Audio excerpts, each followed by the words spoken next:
Hello दोस्तों, नए video में आप सभी का फिर से स्वागत है। और जैसा कि आप लोग जान रहे होंगे कि हम लोग क्या कर रहे हैं, टोटल 10,000 एमसीक्यू की प्रैक्टिस करने की टोटल मतलब कि टारगेट हम लोगों का है। जो कि हम लोग चाहते हैं कि अपना जो यूपीएससी का प्रीलिम्स 2026 हो वो आराम से क्लियर हो सके। तो इसमें हम लोग क्या कर रहे हैं, यूपीएससी का मतलब कि जो आईएएस है या फिर जो सीडीएस है, एनडीए है या फिर जो हमारा पीसीएस का है, इसके सारे के सारे मोस्ट इंपॉर्टेंट क्वेश्चन है, उसकी हम लोग क्या करना है, प्रैक्टिस कर रहे हैं। तो हम लोग क्या करते हैं, डेली 25 क्वेश्चन की प्रैक्टिस करते हैं, जैसा कि हम लोगों ने पहले वीडियो में किया था। हम लोग इस वीडियो में भी ऐसे ही करेंगे। तो चलिए शुरू करते हैं अभी। और आप लोग जान रहे होंगे कि हम लोगों ने इससे पहले जो पॉलिटी का क्वेश्चन सॉल्व किया था, तो हम लोगों ने क्या टोटल मतलब कि 2 क्लास पॉलिटी की हो चुकी है। तो पॉलिटी के हम लोग 2 क्लास कर चुके हैं और ये सारे के सारे क्वेश्चन हम लोग क्या कर चुके हैं, सॉल्व कर चुके हैं। तो चलिए आज आगे क्या करेंगे, उसके आगे के सॉल्व करेंगे, उसके जिसके आगे हम लोगों ने सॉल्व कर लिए हैं उसके आगे के क्वेश्चन को हम लोग सॉल्व करने वाले हैं। तो चलिए जहाँ तक हम लोग कर लिए थे उसके आगे चलिए चलते हैं, वहाँ पे पूछते हैं। और आप लोग देख रहे होंगे ये सारे के सारे क्वेश्चन जो हम लोग निकल गए हैं, जो हम लोगों ने सॉल्व कर लिया था। और टोटल यहाँ तक क्वेश्चन हम लोगों का सॉल्व हो चुका था। तो चलिए अगला क्वेश्चन आज हम लोग सॉल्व करते हैं आगे से। तो पहला क्वेश्चन हम लोगों का आता है, जो कि आपके सामने है, इसका आप लोग आंसर देने की कोशिश कीजिएगा। तो पहला क्वेश्चन हम लोगों के सामने आता है और इसका जवाब आप लोग देने की कोशिश कीजिएगा। क्या है इसमें, निम्नलिखित कथनों में से कौन सा भारतीय नागरिकों के मूल कर्तव्यों के विषय में सही है। तो आज मेरी थोड़ी सी तबीयत तबीयत ठीक नहीं है, तो आप लोग थोड़ा सा मतलब अगर आवाज़ हल्की आ रही हो तो उसका थोड़ा आप मैनेज कर लीजिएगा। तो अभी क्या है, इन कर्तव्यों के परिवर्तित करने के लिए, यानी कि इन कर्तव्यों का परावर्तित करने के लिए एक विधायी प्रक्रिया दी गई है, यानी कि इनको जो है मतलब कि लागू करने के लिए एक विधायी प्रक्रिया दी गई है। क्या ये विधिक कर्तव्यों के साथ परस्पर संबंधित हैं। तो क्या ये मतलब कि विधिक कर्तव्य जो होते हैं हमारे, उसके साथ परस्पर संबंधित हैं क्या। तो आप जानते हो कि मूल कर्तव्य हमारे क्या है, कोई भी ऐसा मतलब कि विधिक प्रक्रिया नहीं है कि इसको मतलब कि लागू किया जाए, मतलब कि ये क्या हमारे एक तरीके से स्वैच्छिक है। तो इसका मतलब हमारा एक गलत हो जाता है और वहीं हमारा दूसरा भी गलत हो जाता है। ये किसी से भी क्या है, संबंधित नहीं है। तो इसका मतलब हमारा राइट आंसर क्या होगा, डी, ना तो 1 और ना ही 2 होगा। चलिए अगले क्वेश्चन को हम लोग सॉल्व कर लेते हैं। अगला क्वेश्चन हम लोग का क्या होगा, निम्नलिखित उद्देश्यों में से कौन सा भारत के संविधान की उद्देशिका में सन्निहित नहीं है, यानी कि भारत की उद्देशिका जो है उसमें कौन सा विचार मतलब कि नहीं बात कही है। तो आप लोग जानते होंगे कि जो हमारे भारतीय संविधान की उद्देशिका है, और इससे क्या होता है, यूपीएससी मतलब कि मल्टीपल टाइम्स क्वेश्चन बनाती रहती है। तो इस बार फिर से पूछ लिया कि कौन सा भारत की संविधान की उद्देशिका में नहीं बताया गया। और इससे पहले भी एक क्वेश्चन बनाया था, उसमें भी मतलब कि डायरेक्टली सेम टू सेम यही बात पूछी गई थी। तो आप लोग जानते होंगे कि उसमें मतलब कि विचार की अभिव्यक्ति, विचार की स्वतंत्रता, अभिव्यक्ति की स्वतंत्रता और विश्वास की स्वतंत्रता की बात कही है। यानी कि विचार, अभिव्यक्ति और विश्वास के स्वतंत्रता की बात है, परंतु आर्थिक स्वतंत्रता की बात नहीं है। तो इसका मतलब हमारा राइट आंसर क्या होगा, बी होगा। तो चलिए अगले क्वेश्चन को सॉल्व करते हैं अभी।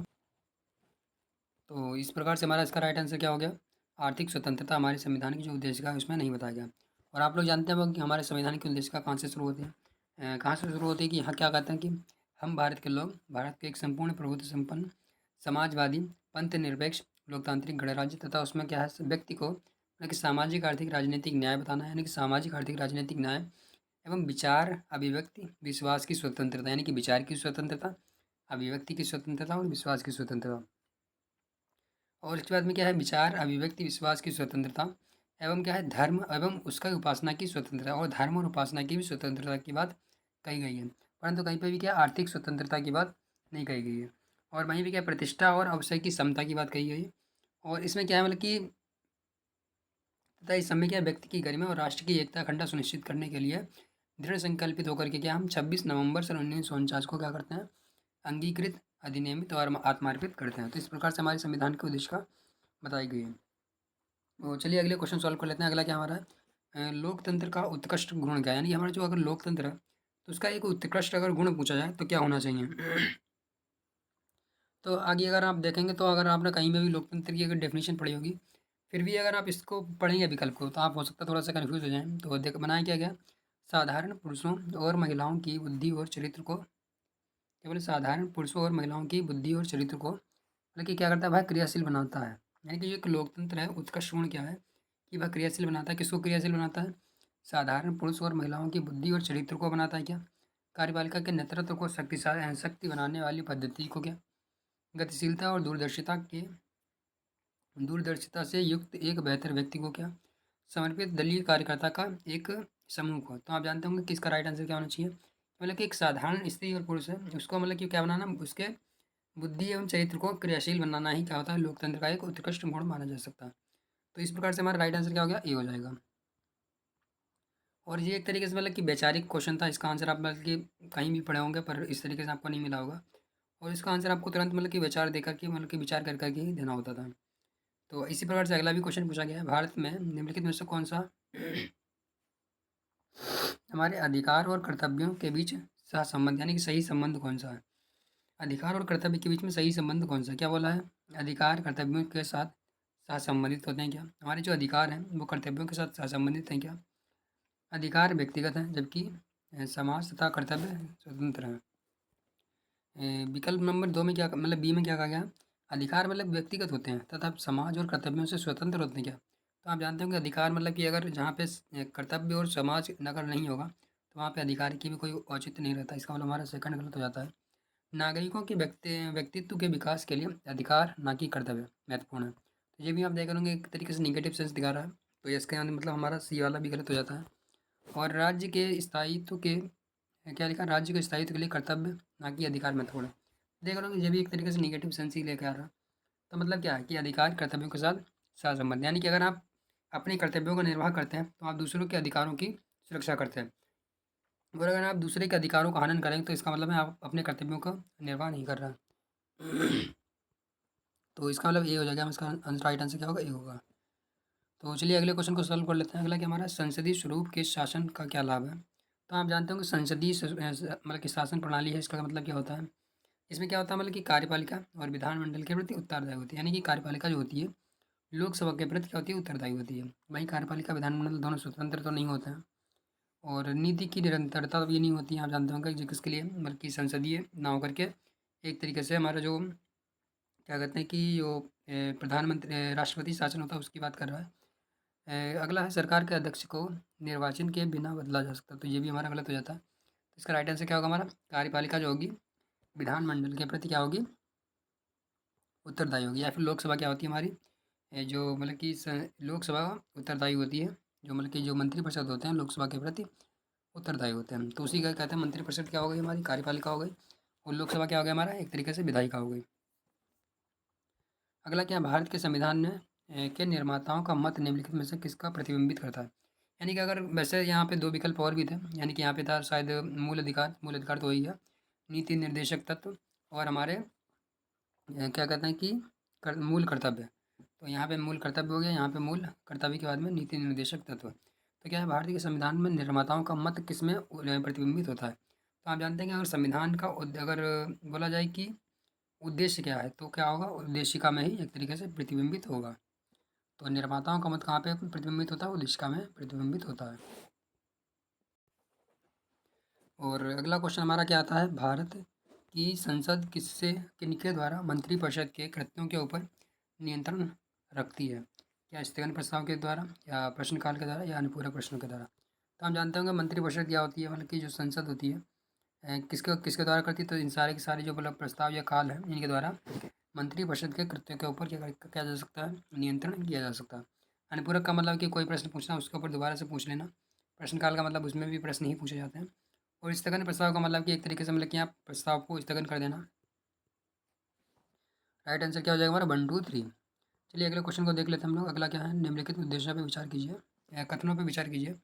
लोकसभा तथा राज्य की विधानसभाओं के निर्वाचन में जीतने वाले उम्मीदवारों को निर्वाचित घोषित किए जाने के लिए के लिए किए गए मतदान का कम से कम 50% अनिवार्य है क्या। तो आप जानते होंगे कि लोकसभा में कोई भी ऐसा कोई मतलब कि क्राइटेरिया नहीं है कि आपको 50% वोट पाने चाहिए। यहाँ पे क्या होता है, फर्स्ट पास्ट पोस्ट सिस्टम होता है, यानी कि जो पहले मतलब कि ज़्यादा वोट पा लेता है वही जीत जाता है। तो इस प्रकार से हमारा एक गलत हो जाता है। भारत में भारत के संविधान में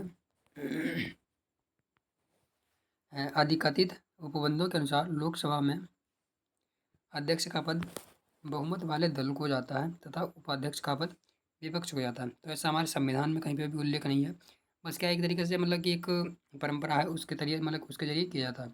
और ये परंपरा हमारी क्या मतलब कि जो प्रधानमंत्री मोदी के कार्यकाल जी में मतलब कि प्रधानमंत्री जो मोदी जी हैं उनका जो 2000 मतलब कि अभी 25 का चल रहा है, 25 से पहले वाला जो कार्यकाल था उसमें मतलब कि उपाध्यक्ष का जो पद था वो खाली भी था, मतलब कि विपक्ष का नेता नहीं था। तो इसका मतलब कि हमारा सेकंड वाला भी गलत हो जाता है। तो डी इसका राइट आंसर हो जाएगा। और इस समय तो क्या मतलब कि विपक्ष के नेता में राहुल गांधी जी आ चुके हैं, मतलब कि जो कांग्रेस है वो आ चुकी है। पर इससे पहले मतलब कि कोई भी मतलब कि विपक्ष का नेता नहीं था।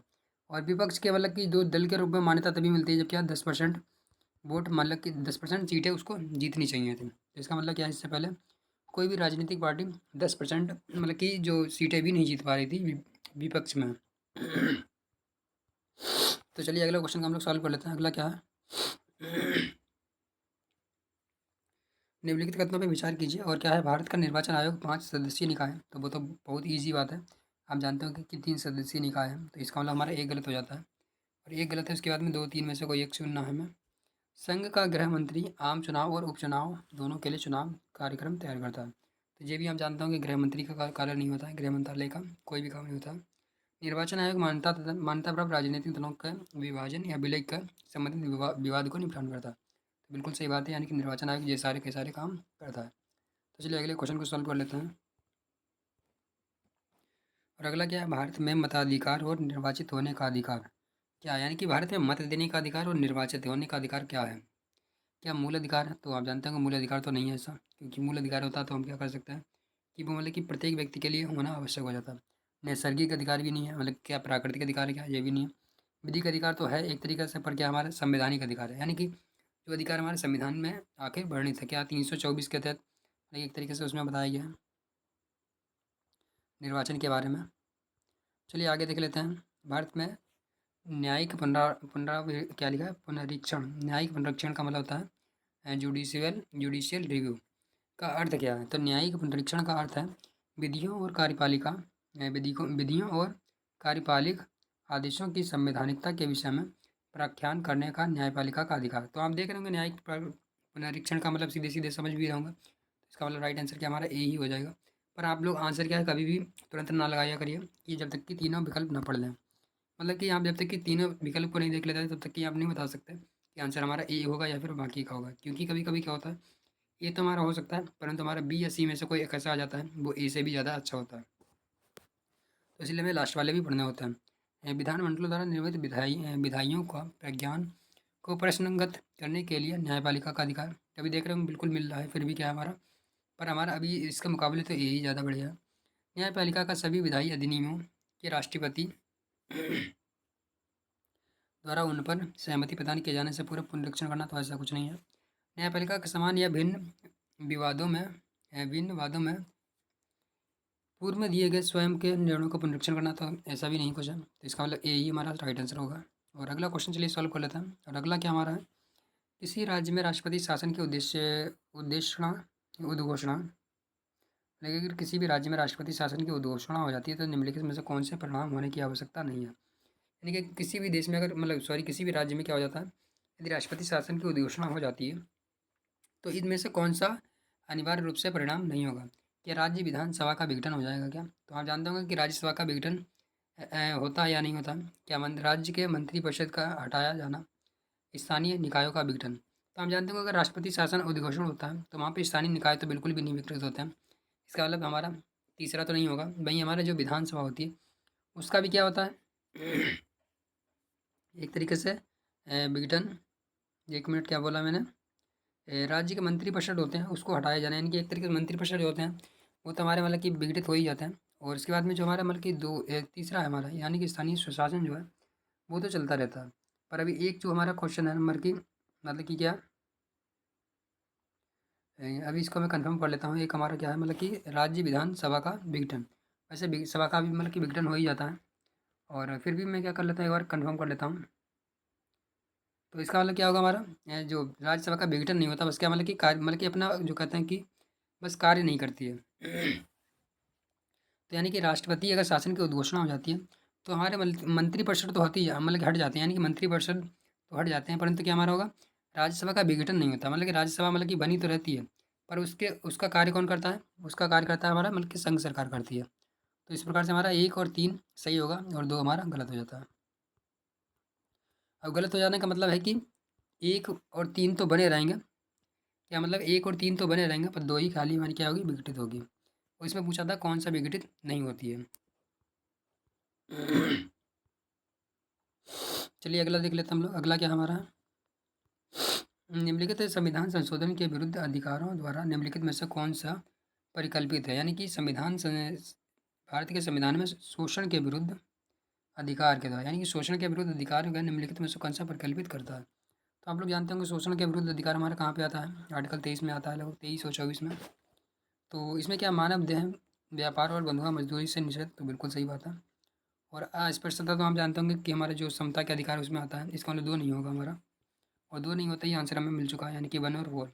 अल्पसंख्यक के हितों वाला भी नहीं होगा हमारा, कारखानों में और खदानों में बच्चों का निषेध, यानी कि 23 और 24। चलिए अगला देख लेते हैं हम लोग। अगला क्या है, निम्नलिखित में से कथनों पे कौन सा निम्नलिखित कथनों में से उस एक को चुनिए जो मंत्रिमंडल स्वरूप की सरकार की अंतर्निहित सिद्धांत को अभिव्यक्त करता है। यानी कि मंत्रिमंडल के बारे में कौन बताता है, इसका आंसर आपको देना है। और इसमें पहला हमारा ए विकल्प क्या है, इसमें बोला कि ऐसी सरकार के विरुद्ध आलोचना को कम से कम करने की व्यवस्था जिसका उत्तरदायी जटिल है तथा उन्हें सभी के संतोष के लिए निष्पादित करना कठिन है। क्या बोला है, मतलब कि मंत्रिमंडल के स्वरूप के बारे में कौन सा सिद्धांत अभिव्यक्त करता है। ऐसी सरकार के विरुद्ध आलोचना को कम से कम करने के लिए करने की व्यवस्था जिसके उत्तरदायित्व जटिल है तथा उन्हें सभी संतोष के लिए निष्पादित करना कठिन है। या ऐसी सरकार के कामकाज में तेजी लाने की क्रियाविधि, यानी कि क्या हमारी ऐसी कामकाज की लाने की क्रियाविधि है जिसके उत्तरदायित्व दिन प्रतिदिन बढ़ते जाते हैं, तो ये तो हमारा गलत हो जाता है। सरकार के जनता के प्रति सामूहिक उत्तरदायित्व को सुनिश्चित करने के लिए संसदीय लोकतंत्र की एक क्रियाविधि। तो जहाँ तक हमारा ये वाला सही लग रहा है, उस शासनाध्यक्ष के हाथों को मजबूत करने का एक साधन, तो आप जानते हैं ऐसा कुछ नहीं होना चाहिए। इसका मतलब हमारा ए और सी में से कोई एक होगा। इसका मतलब विरुद्ध आलोचना को कम से कम करना, तो ऐसा भी नहीं व्यवस्था होनी चाहिए। तो यानी कि सरकार की जनता के प्रति सामूहिक उत्तरदायित्व को सुनिश्चित करने के लिए संसदीय लोकतंत्र की एक क्रियाविधि है कि हमारी मंत्रिमंडल है। चलिए आज का जो लास्ट क्वेश्चन अभी कर लेते हैं, क्योंकि अभी थोड़ा सही नहीं लग रहा है मुझको और बार बार वीडियो को पॉज करना पड़ रहा है मुझे खुद, क्योंकि थोड़ी सी तबीयत अभी ठीक नहीं चल रही है। तो निम्नलिखित में से कौन सा, तो इसी को सॉल्व कर लेते हैं। निम्नलिखित में से कौन सा एक भारतीय संघ राज्य पद्धति की विशेषता, यानी कि भारत की जो संघ राज्य है उसकी विशेषता क्या है, संघ की विशेषता क्या है। भारत में स्वतंत्र न्यायपालिका है, तो बिल्कुल सही बात है। सॉरी क्या बोला, नहीं है बोला, तो स्वतंत्र न्यायपालिका तो बिल्कुल सही बात है। केंद्र एवं राज्यों के बीच शक्तियों का स्पष्ट विभाजन है, तो ये भी बात सही है। यानी कि 7वां जो हमारा अनुसूची है उसमें केंद्र राज्य समवर्ती के बारे में बात कहा गया। और संघबद्ध होने वाली इकाइयों को राज्य सभा में असमान प्रतिनिधित्व देता है। आप जानते हैं कि चौथी जो अनुसूची है उसमें बताया गया राज्यसभा में राज्यों का बंटवारा, तो इसका मतलब हमारा क्या होगा, राइट वाला होगा हमारा डी। अब इसको बिना पढ़े भी लगा सकते हैं, क्योंकि हमने अगर ए बी सी गलत कर दिया, ए बी सी सही कर दिया, तो इसका मतलब हमारा राष्ट्र वाला डी वाला ही गलत होगा। यह संघबद्ध होने वाली इकाइयों के बीच एक सहमति है, तो आप जानते होंगे भारत में कोई भी सहमति नहीं है सहमति का परिणाम नहीं है, तो इसका मतलब हमारा राइट आंसर क्या होगा, डी होगा। तो चलिए आज के वीडियो को बस यहीं तक रखते हैं, बाकी मिलते हैं नेक्स्ट वीडियो में। बाकी आप लोग क्या करिए, वीडियो को लाइक और चैनल को सब्सक्राइब कर लीजिएगा, ताकि आप लोगों का सपोर्ट ही क्या होता है मुझे इस प्रकार से वीडियो लाने में हेल्प कर सकता है। तो चलिए मिलते हैं नेक्स्ट वीडियो में।